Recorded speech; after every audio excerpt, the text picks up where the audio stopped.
Hai semua, di video kali ini kita akan belajar tentang dinamika rotasi, khususnya tentang torsi atau momen gaya. Nah, pertama-tama kita lihat dulu apa itu dinamika rotasi. Jadi, dinamika rotasi adalah ilmu yang mempelajari tentang gerak rotasi atau berputar dengan memperhatikan aspek penyebabnya, yaitu momen gaya. Nah, yang harus kita perhatikan adalah gerak rotasi itu tidak sama dengan gerak melingkar.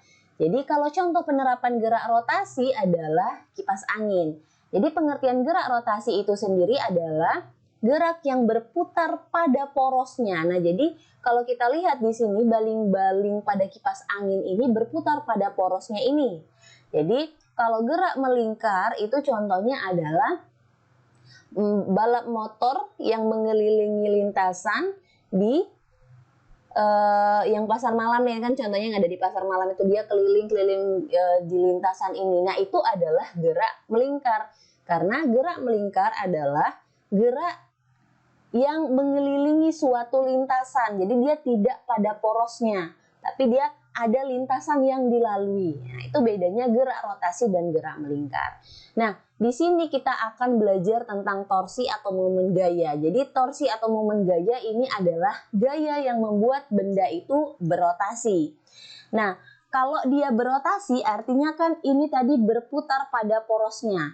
Nah, kalau dia berputar artinya kan ada dua kemungkinan, ada dua arahnya. Yang pertama yaitu searah jarum jam. Dan kemudian bisa jadi arahnya berlawanan dengan jarum jam.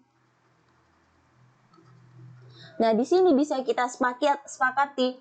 Jadi misalnya searah jarum jam itu akan bernilai positif torsinya. Jadi positif atau negatif ya, kalau berlawanan dengan negatif, positif atau negatif itu hanya menentukan arahnya saja ya.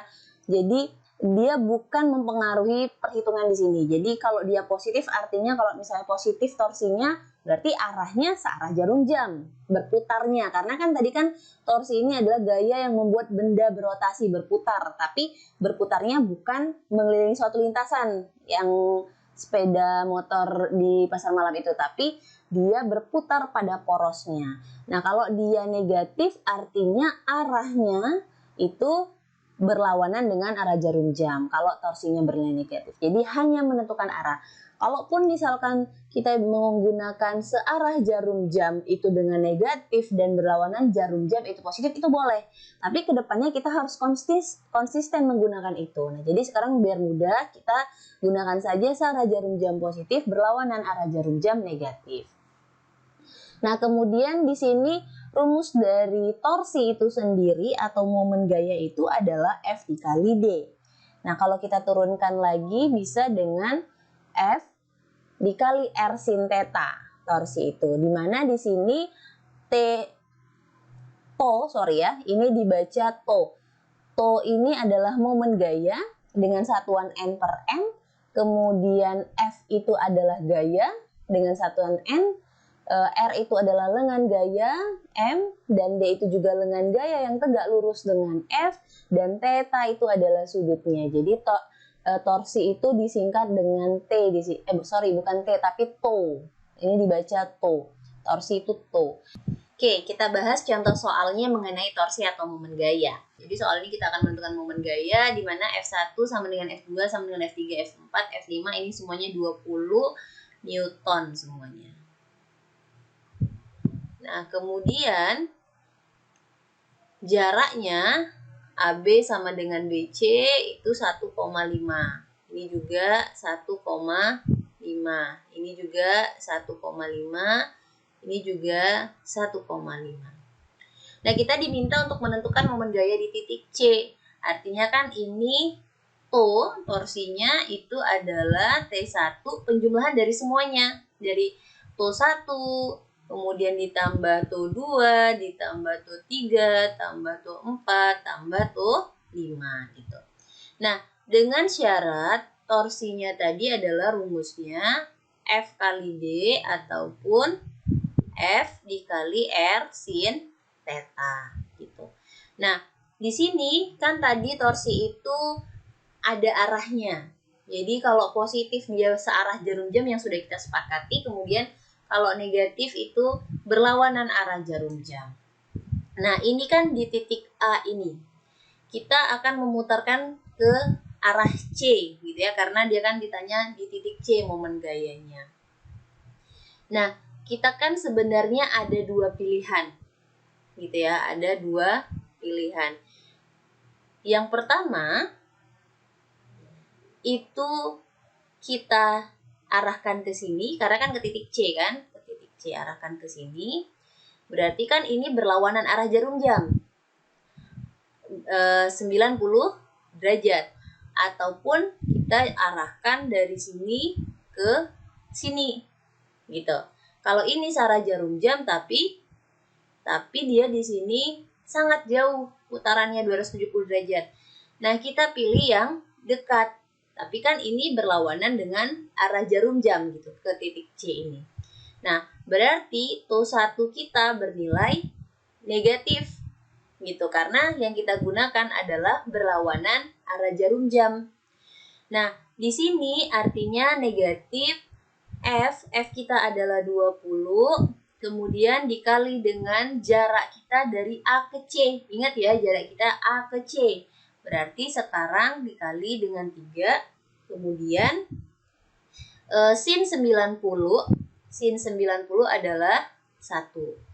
Nah, berarti TO1 kita bernilai negatif, min 60 N per M gitu. Nah, sekarang TO2 kita. TO2. Di sini kan dari sini nih. Nah, kita kan mau arahin ke titik C gitu ya. Nah, karena di sini dia kan arahnya di sini nih. Garisnya di sini.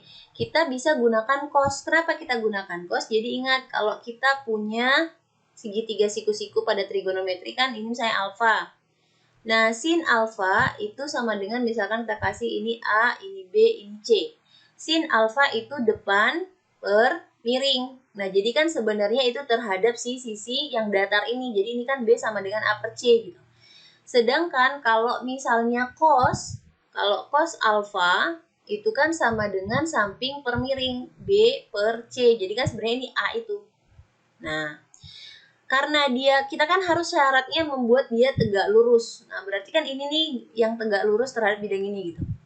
Berarti kan arahnya, karena untuk ke C berarti kan arahnya ke sini. Nah, kalau arahnya ke sini berarti dia positif gitu. Karena dia searah jarum jam. Nah, berarti ini nanti nilainya positif. Berarti kita bisa gunakan kalau yang ini untuk TO2 itu F dikali R cos theta, karena dia tadi tegak di sini, kan lebih dekat nih, gitu.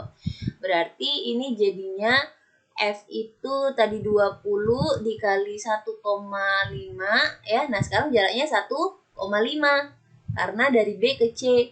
Kemudian cos 37. Nah, cos 37 itu adalah 0,8. Berarti 20 dikali 1,5 dikali 0,8. Nah, 20 kali 1,5, 30. 30 kali 0,8, 24 N per M. Gitu. Nah, selanjutnya TO3-nya itu adalah di titik C ini sendiri. Kalau dia berputar pada porosnya, artinya kan jaraknya 0, R-nya 0. Berarti kan apapun yang dikali 0 tetap 0, karena dia berputar pada porosnya ini sendiri. Nah, kemudian untuk TO4 kan yang ini. Nah, jadi kan kita mau arahkan ke C. Berarti kan dari ini ke sini kan? Nah, berarti kalau dari sini ke sini kan juga ini searah jarum jam. Berarti karena ini tadi juga tegak, maka kita gunakan si cos gitu ya. Berarti 20 dikali dengan jarak dari C ke D adalah 1,5 dikali dengan cos 53. Nah, berarti cos 53 di sini adalah 0,6. Nah, jadi 20 dikali 1,5 kali 0,6. Ini 30 kali 0,6 berarti 18 N per M. Arahnya positif karena searah jarum jam gitu ya. Nah selanjutnya TO 5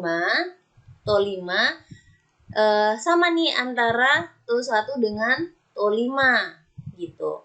Nah tapi kalau misalkan kita ambil kan mau ke arah C nih, ini kan bisa pakai yang 270 derajat, ini searah. Nah tapi kita juga bisa dari sini ke sini gitu. Tapi ini berarti berlawanan arah kan, ini 90 derajat.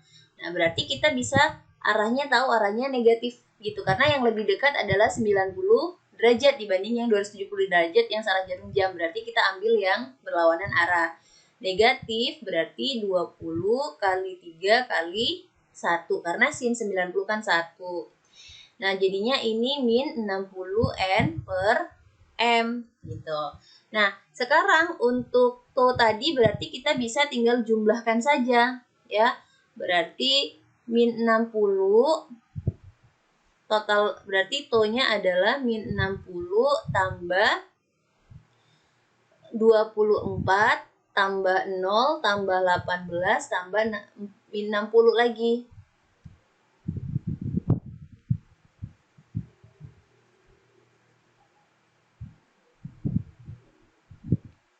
Jadi TO-nya adalah min 60 tambah 24 tambah 0, nggak usah kita tulis ya, karena 0 juga berarti tambah 18 tambah min 60. Nah, berarti TO-nya adalah min 60 sama min 60 min 120 tambah ini 42. Berarti TO-nya adalah min 78 N per M. Nah, untuk besar momen gayanya itu adalah 78 ya. Jadi TO-nya atau besar momen gayanya adalah 78. Arahnya itu berarti karena di sini negatif, arahnya adalah berlawanan arah jarum jam. Jadi negatif ini sebenarnya hanya menunjukkan arah, tapi kalau cuma ditanya besar momennya ya udah 78 N per M. Selanjutnya kita akan melihat tips dan trik saat mengerjakan momen gaya atau torsi. Nah, yang pertama adalah tegak lurus. Jadi ini kan artinya tegak lurus. Nah, di sini buatlah semua gaya tegak lurus terhadap bidang itu gitu.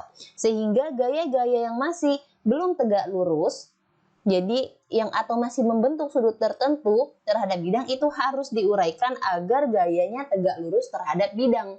Bagaimana contoh yang tegak lurus ini? Nah, yang ini tadi.